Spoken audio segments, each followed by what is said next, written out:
La gracia de nuestro Señor Jesucristo, el amor del Padre y la comunión del Espíritu Santo estén con cada uno de ustedes. Queridos hermanos, hermanas, estamos en este tercer domingo del tiempo ordinario. Estamos en este tiempo de enseñanza de escuela. Tomémoslo así, el tiempo ordinario que sea un tiempo de escuela. Fíjense bien, tiempo de Cuaresma nos ayuda a preparar nuestro corazón para luego dar paso a la Pascua y vivir ese gozo de la resurrección. Luego el Adviento nos prepara el corazón para recibir a Jesús que quiere nacer en nuestros corazones, ¿no? Son tiempos fuertes. Y tenemos el tiempo ordinario, que lo hemos dicho, más que ordinario es extraordinario, donde vamos aprendiendo en la escuela del Maestro, donde vamos conociendo del Señor Jesús de acuerdo a los ciclos. En este año estamos en el ciclo A y es Mateo el que nos va a educar. Tenemos que conocer a Mateo también y conocer lo que Mateo nos va a hablar sobre la vida de Jesús. En todo este año vamos a tener tiempo para conocer la experiencia del discipulado en el evangelista Mateo. Mateo nos hace énfasis en las palabras de Jesús. Recuerden que lo hemos dicho, ¿no? Que el evangelio de Marcos hace énfasis en las obras y lo estamos leyendo a diario. Ahora, comenzando el tiempo ordinario, comenzamos con el evangelio de Marcos. Van a ser como 10 semanas y luego vamos a pasar al evangelio de Mateo y por último al evangelio de Lucas dentro de los días de semana, ¿no? De lunes a sábado. Los domingos, entonces, estamos en ese énfasis con el evangelista Mateo. Como les decía, Marcos hace énfasis en las obras de Jesús, en los milagros. Ya de entrada en el evangelio comenzó a hacer milagros. Luego, el evangelio de Lucas, que recién hemos terminado, hace énfasis en los sentimientos de Jesús, en la misericordia. Tenemos las parábolas de la misericordia, por ejemplo. El evangelio de Juan, que es otro tinte, no está dentro de los evangelios sinópticos, está Mateo, Marcos y Lucas, evangelios sinópticos, que si los ponemos en paralelo, vamos a encontrar similitud en ellos. El evangelio de Juan es muy diferente, es el evangelista del misterio, tiene esa mirada de águila, así se le conoce, ¿no? Como esa mirada de águila que nos hace entrar en la profundidad del misterio. Pero entonces, el evangelio de Mateo hace énfasis en las palabras de Jesús. Por eso son 5 discursos hermosísimos que vamos a ir meditando a lo largo de este año. Estaremos comenzando pronto el discurso del Sermón de la Montaña y le vamos a dedicar varios tiempos. Primero comenzará con las bienaventuranzas, después de las bienaventuranzas nos va a hablar sobre las tesis y las antítesis. Antes se dijo, más yo les digo, y así nos va a llevar hasta terminar en la primera parte del tiempo ordinario, antes de detenernos para el tiempo de la Cuaresma, que será pronto, ¿no? El 22 de febrero comenzaremos la Cuaresma y después de Pentecostés retomaremos el Evangelio de Mateo. Muy bien, vamos a ponernos en las manos del Espíritu Santo, pidiéndole al Espíritu que fluya en nuestros corazones para comprender la palabra. Fíjense bien, y lo seguimos diciendo, pero parece que todavía no entramos en razón por qué hacemos algunas partes de la misa, por qué hacemos algunos signos. Cuando se nos va a proclamar el Evangelio, hacemos la señal de la cruz en la frente, luego en los labios y luego en el corazón. Y mucha gente termina por último haciéndolo así, toda la señal de la cruz. No. Recuerden que en el Evangelio, cuando se nos va a proclamar, es decirle al Señor, abre mi mente para comprender esta palabra, abre mis labios para proclamarla y abre mi corazón para vivirla. No es por la señal de la Santa Cruz de nuestros enemigos, líbranos Señor Dios nuestro, en el nombre del Padre, el Hijo y el Espíritu Santo. Amén. No estamos haciendo eso. Lo que estamos diciéndole al Señor es, abre mi mente para comprender esta palabra, abre mis labios para proclamarla y abre mi corazón para vivirla.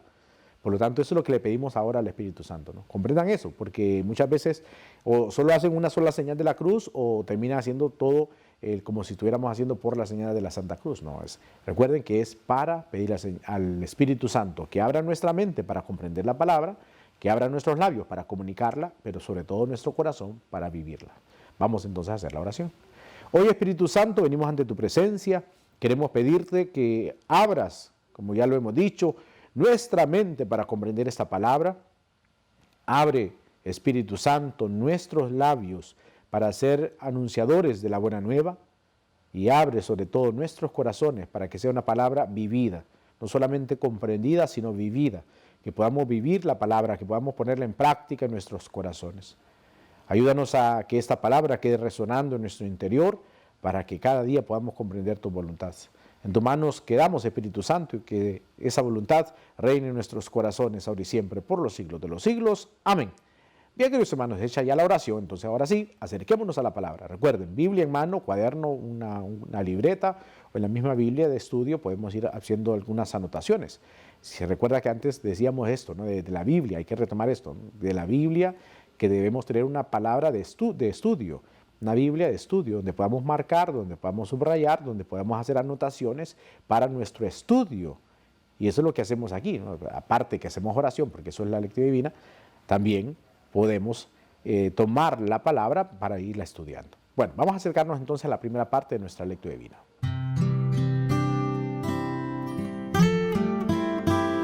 Bien, queridos hermanos, vamos a acercarnos al texto. Recuerden, Biblia en mano, por favor, para que juntos hagamos este ejercicio. La Biblia, su cuadernito para anotar algunos puntos, su lápiz, su marcador, lo que sea.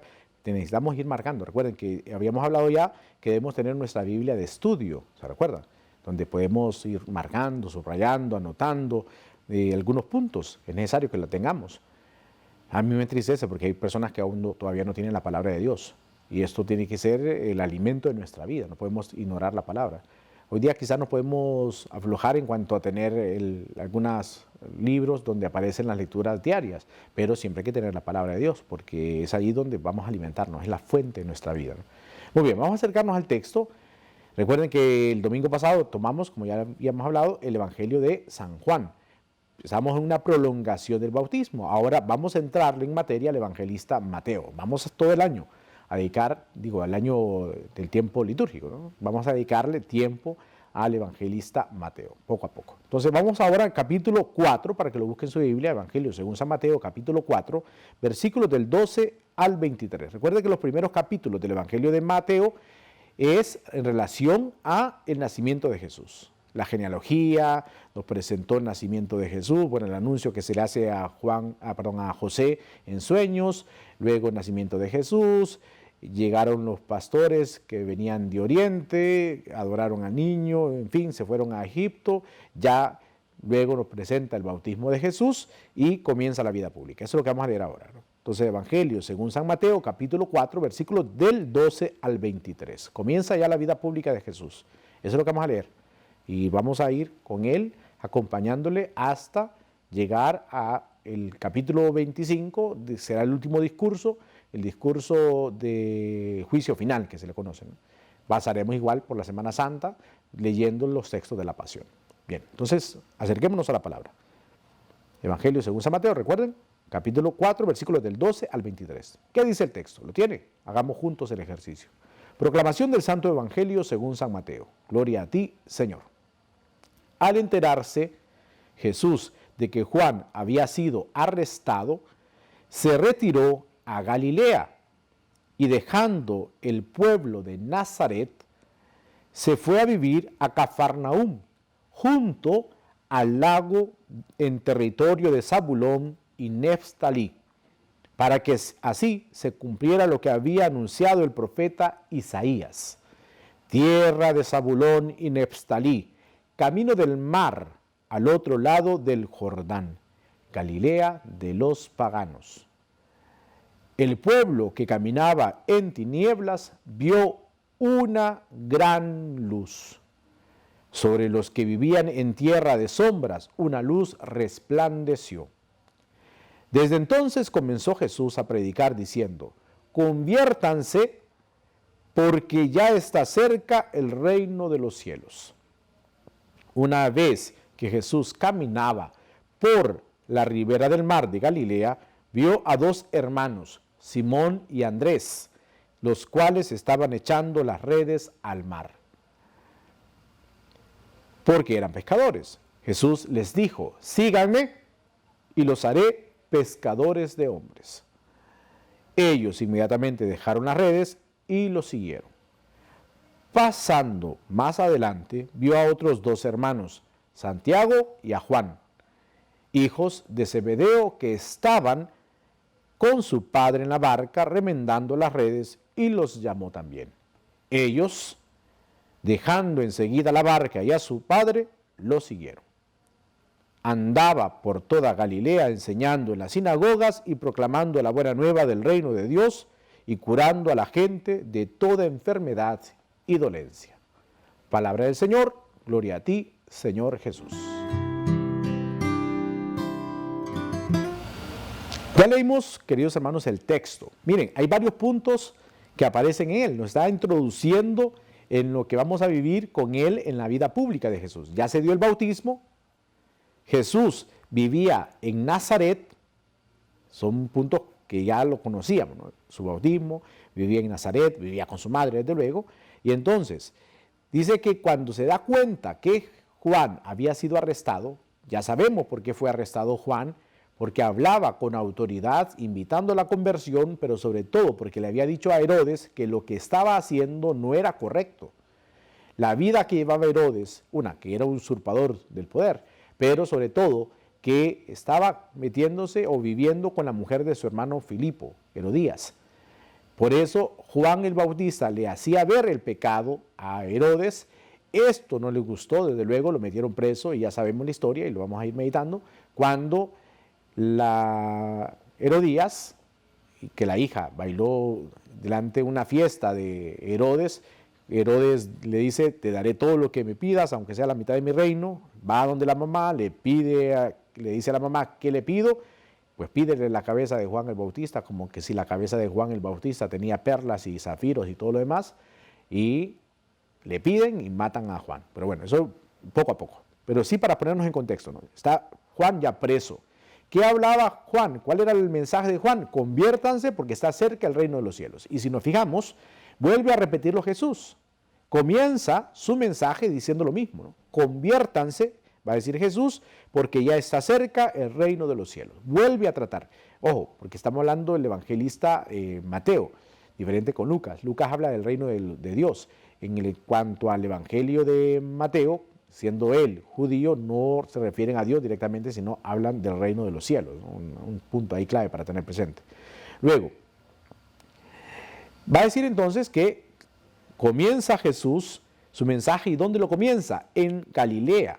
Dejando Nazaret, va para Galilea. Estamos en la parte norte. Si usted busca el mapa en su Biblia, posiblemente al final va a encontrar un mapa. Y se va a encontrar ahí con toda la parte de Palestina, o toda la parte del pueblo de Israel. En la parte norte está Nazaret. Y ahí también, en la parte norte, está Galilea, donde Jesús comienza. Y Isaías llamaba a esta parte de los gentiles, ¿no? La Galilea de los gentiles, de los paganos. Ya con esa zona decían, pues ya, ¿qué más? ¿Qué sucedió aquí? Con el rey Salomón y con rey David, rey Salomón, se mantenía la unidad. Después de la muerte del rey Salomón vino su hijo Roboán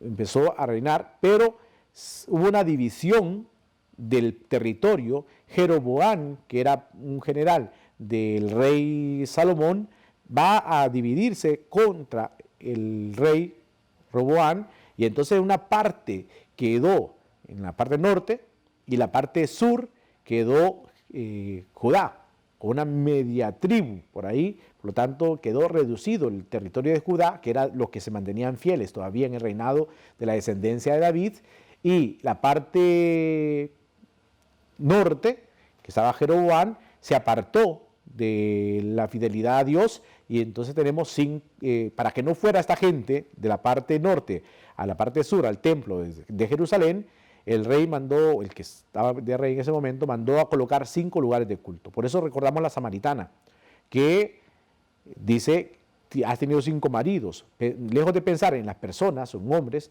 eran los 5 lugares de culto. Por eso daría para dar otra interpretación, otra explicación, que no es el momento. Pero sí, esta parte norte se mantuvo infiel, o era infiel al proyecto. Se separaron. Por lo tanto, y le tocó reyes que fueron peores todavía, ¿no? Con reinados que lo hicieron apartarse del proyecto salvífico, de lo que Dios le había planteado ya a Abraham. Y entonces la parte norte era conocida así como de los paganos, la Galilea de los paganos, ¿no? Eran personas que se habían corrompido en la fe, que se habían apartado del camino. Por ahí es donde comienza Jesús su proyecto y empieza a hablarles sobre la conversión, porque era necesario ese tema, ¿no? Conviértanse porque ya está cerca el reino de los cielos. Y eso es lo que viene Jesús a hablar. Cuando Él dice, vengo por los pecadores para que se conviertan, no para aplaudirles el pecado, sino para que se conviertan. Y el mensaje va a ser la conversión. Vayamos pensando en nuestras vidas. Ese mensaje que Jesús trae también es el mensaje de conversión, que ya hablaba también Juan el Bautista, que es la bisagra, ¿no? La unión del Antiguo y del Nuevo Testamento, lo anunciaba Juan y Jesús continúa con ese mensaje. No se ha acabado el mensaje de la conversión. La invitación al cambio, a la conversión continúa con Jesús. Pues bien, y luego nos ubica en el contexto, Jesús dónde está ubicado, dónde está en Galilea, en el lugar de Cafarnaúm, ahí se va a hacer su residencia, y en lo que va avanzando, dice el texto, que llamó a los primeros discípulos, en este caso a Pedro, a Simón y a su hermano Andrés, los ve y les llama, y les dice, síganme. Ese llamado, ese sígueme, a mí siempre me ha llamado la atención. Jesús hablaba con autoridad, y lo van a decir los textos evangélicos, que era admirado por la forma de hablar con autoridad, pero sobre todo, cómo le habrá dicho ese sígueme a Simón Pedro, a Andrés, a Santiago y a Juan, que lo dejaron todo, dice el texto. Lo dejan todo para seguir al maestro. O sea, tuvo que haber sido un sígueme con tanta fuerza, con tanta potencia, que esto lo dejaron todo. Porque yo les digo cuando salen estos textos del llamado, que si nos encontráramos, por ejemplo, en la parte central, de, ya sea en tu colonia, en tu ciudad, si nos encontráramos en la peatonal, aquí en Tegucigalpa o en algún lugar céntrico, y vamos caminando y nos encontramos a alguien y nos dice esa persona, sígueme, con toda seguridad no le vamos a seguir, le vamos a caer viendo de pie a cabeza y salimos corriendo hacia el lado contrario, porque no vamos a seguir a alguien que no conocemos. Pero en este caso, ese sígueme de Jesús, lejos de ser una palabra, era un proyecto que Jesús estaba dándoles, que lo tuvo que haber dicho con tanta fuerza que estos, dejándolo todo, lo siguieron. Entonces tenemos ya varios puntos para meditar en la segunda parte, ¿no? El hecho de que Jesús se va a otro territorio, comienza su vida pública, da el mensaje de conversión y llama a los primeros discípulos. Vamos entonces al segundo punto de nuestra lectura divina para poner todo esto en nuestras vidas.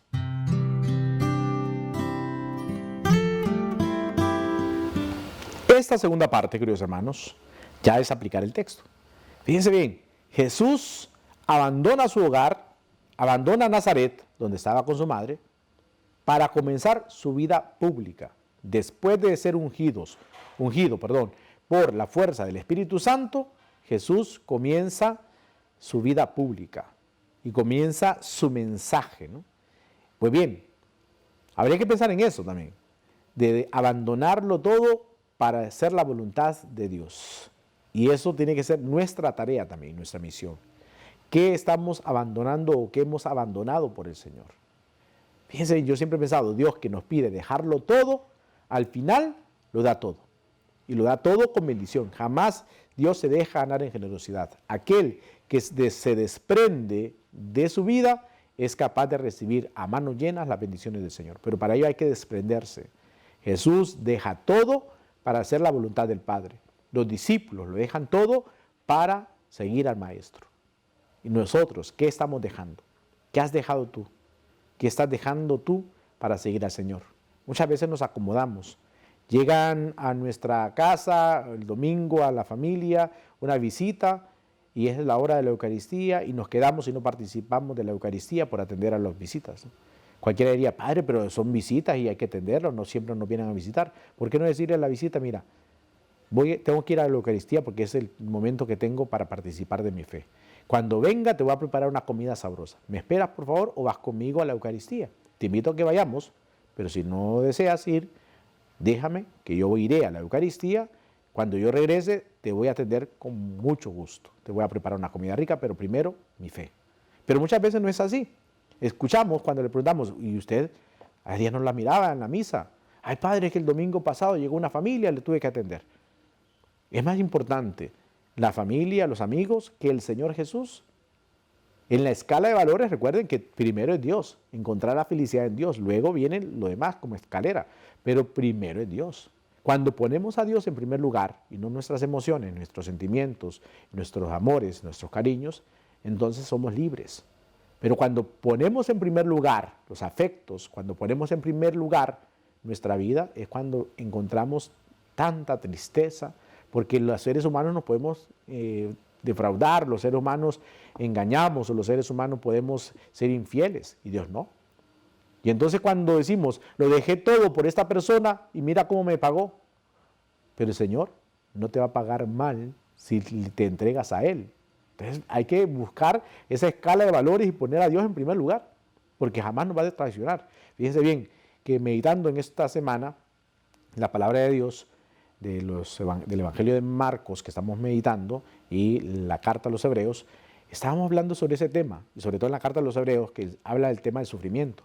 Hay gente que dice que nadie me comprende. ¿Cómo que nadie te comprende? Si el Señor te comprende, porque se ha hecho uno con nosotros, que lo hemos venido celebrando en Navidad, se ha hecho uno con nosotros y sobre todo que aprendió en el sufrimiento a obedecer. Y entonces Él no vino como un fisgón a ver qué hacíamos nosotros aquí en la tierra. Se hace uno con nosotros hasta el sufrimiento, en la pobreza, en la precariedad. Le tocó nacer en un pesebre, estar en un pesebre al nacer, huir a Egipto, tener que crecer en un lugar tan pobre como Nazaret, que era un lugar polvoriento. Por eso Natanael dice, y de Nazaret puede salir algo bueno, porque era un lugar polvoriento, era un lugar allá, abandonado, en la parte norte. Y le tocó vivir la realidad de la pobreza, la tocó, la vivió, también el rechazo, la indiferencia, el que sus discípulos uno lo vendiera, lo traicionara, que el otro lo negara, que lo dejaran botado, en fin, ¿qué no vivió Jesús? Nos comprende, por eso no usemos esa expresión, por favor, es que nadie me comprende. Acerquémonos al Señor, sigámosle a Él y sí vamos a encontrar comprensión en Él, ¿no? Porque Él sí nos comprende, pero para ello necesitamos dejarlo todo. Así como Jesús deja a su mamá para hacer la voluntad del Padre, así como deja su comodidad en Nazaret para comenzar una vida pública, anunciando el mensaje de conversión y sobre todo haciendo milagros, como dice al final del Evangelio, andaba por toda Galilea enseñando en las sinagogas y proclamando la buena nueva del reino de Dios y curando. Pues bien, deja todo para comenzar una vida. Los apóstoles lo dejaron todo. También nosotros es necesario que pensemos qué estoy dejando por el Señor o qué he dejado por el Señor o no he dejado nada. Vivimos tan anclados a nuestras emociones, vivimos tan anclados a nuestros deseos, vivimos tan anclados a los afectos que nos cuesta seguir al Señor. Ya le ponía el ejemplo y eso suele suceder, que no se participa en la Eucaristía Dominical porque llegó una visita, porque llegó un amigo o porque salimos a celebrar el cumpleaños, porque nos fuimos a tal lugar y la Eucaristía. Muy bien, gracias. Ahí voy a ir el otro domingo y como si nada nos acercamos a la comunión como que no fuera pecado no haber comulgado el domingo anterior. Necesitamos meditar en nuestra vida qué estamos dejando. Y sobre todo, ¿se imaginan ese romperse los afectos de Jesús que deja a su madre? Y dentro de los dolores de la Virgen María encontramos eso, ¿no? También el tener que ver a su hijo abandonar la casa y no volver ya más. Jesús no vuelve otra vez a Nazaret. Una vez que sale, es a cumplir la voluntad del Padre. Nosotros también tenemos que romper también nuestros afectos, ya lo hemos dicho, para seguir a Jesús, para estar con Él. Aquel que nos comprende porque ha tomado nuestra condición humana. Nada de decir, es que nadie me comprende. Claro que sí, Jesús nos comprende porque comienza esa vida pública. Y en esa vida pública vivió tantas aventuras, tanto rechazo, tanta persecución que le tocó vivir a Jesús. Pero bueno, y entonces comienza su vida pública en Galilea, anunciando que la conversión. También para nosotros ese anuncio debe resonar en nuestros oídos, la conversión, convertirnos, ese cambio, esa metanoia, ¿no? Ese cambio de vida, no de 360 grados, porque volveríamos al mismo punto, en todo caso sería 180, ¿no? Darle vuelta y ese giro a nuestra vida para acercarnos al amor de Dios. Necesitamos girar para ponernos en las manos del Señor Jesús. Queridos hermanos, que esta palabra nos ayude a comprender esa voluntad de Dios, nos ayude a comprender qué es lo que Dios quiere de nosotros, sobre todo de dejarlo todo para estar con el Maestro, dejarlo todo para estar con Él, para estar con Él. Recordemos eso, ¿no? Tenemos que ser capaces de romper nuestras estructuras, de romper con la comodidad, de romper con todos nuestros afectos para estar con Él, para dejarlo todo. Y insisto, Dios que nos pide dejarlo todo, al final lo da todo, y lo da todo con bendición. Dios no se deja ganar en generosidad. Si somos generosos en nuestra entrega, en nuestro servicio, podremos recibir de Dios tantas bendiciones, tanto amor desbordarse sobre nuestras vidas. Muy bien, vamos al tercer punto de nuestra lectura divina con esos puntos, ¿no? Pensando en esos puntos claves, hay que ir ahora al tercer punto de nuestra lectura divina para ver qué es lo que el Señor nos dice.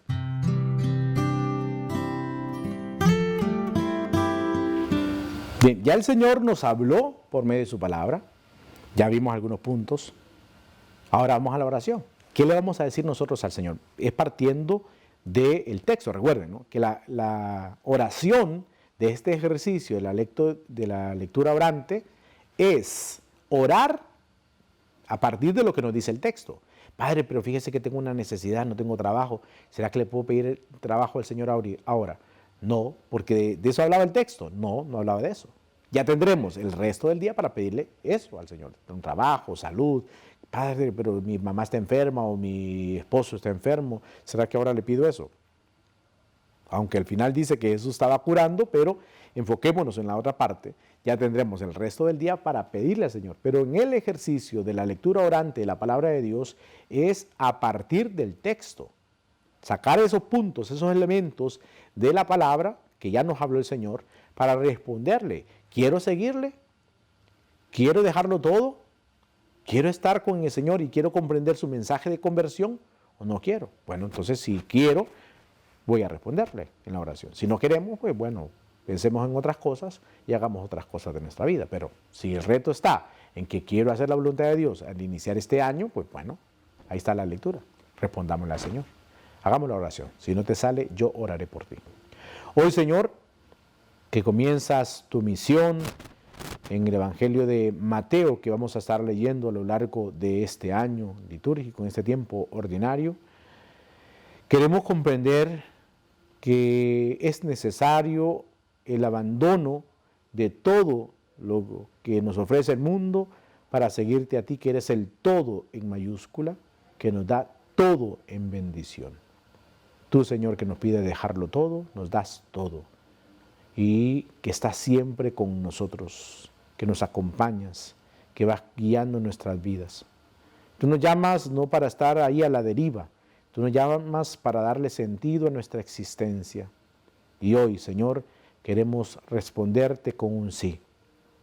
Rompiendo las estructuras de este mundo, queremos seguirte. Y así como tú lo dejaste todo para seguir la voluntad del Padre, nosotros también queremos dejarlo todo. Y así como los discípulos lo dejaron todo, las redes, su trabajo, su familia, para seguirte, también nosotros queremos dejarlo todo. Sabiendo y comprendiendo que es dejarlo todo, Señor, que no es vivir apegados a los afectos, no es seguir pegado a la mundanidad, sino en libertad. Recordamos aquel pasaje del joven rico, que cuando fue a buscarte, preguntándote cómo se ganaba la vida eterna, tú le dijiste, ve, vende todo lo que tienes y dáselo a los pobres y después sígueme. El joven se fue entristecido, porque tenía muchos bienes, dice el texto, pero más que tener bienes, los bienes lo tenían a él. Ayúdanos, Señor, a soltarnos de nuestros afectos, a soltarnos de esta escalera de valores que hemos colocado en nuestras vidas, que quizá no eres tú el primer lugar en nuestras vidas ahora, sino eres el último.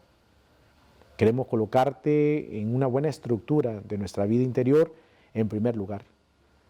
Queremos que tú seas el primer lugar de nuestras vidas y dejándolo todo por ti, podamos recibirlo todo de ti en libertad y poder amar y vivir esa relación de amor e intimidad contigo. Ayúdanos a comprender esta palabra, sobre todo el tema de la conversión, que podamos dar paso firme de conversión. No podemos seguir en la misma vida de pecado, tenemos que avanzar en libertad, en un seguimiento radical a ti. Síguenos llamando, sigue diciendo, sígueme, y que ese sígueme pueda resonar en nuestro interior, y que podamos estar dispuestos a hacer siempre tu voluntad. En tu mano quedamos y que sea tu santísima voluntad la que reine en nuestros corazones, ahora y siempre, por los siglos de los siglos. Amén. Bien, queridos hermanos, hecha ya la oración, vamos al último punto de nuestra lectura divina.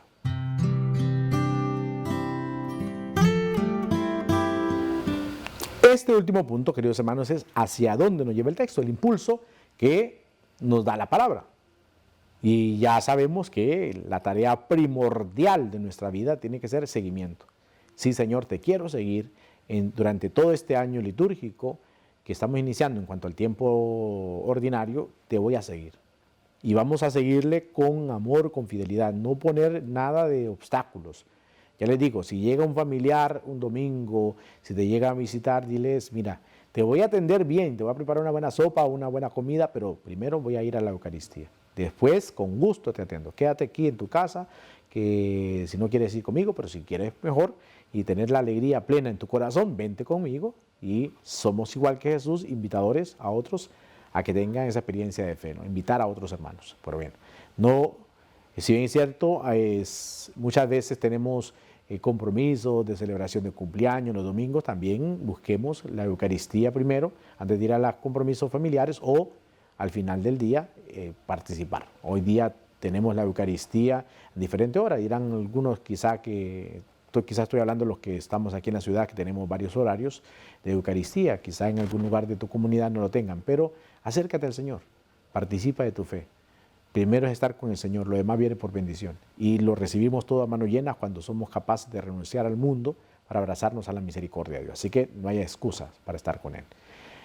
Que el Señor les bendiga, queridos hermanos, que podamos vivir esta semana de acuerdo a su voluntad. Recuerden que el ejercicio es todos los días acercarnos a la palabra del Señor. Bendiciones para todos.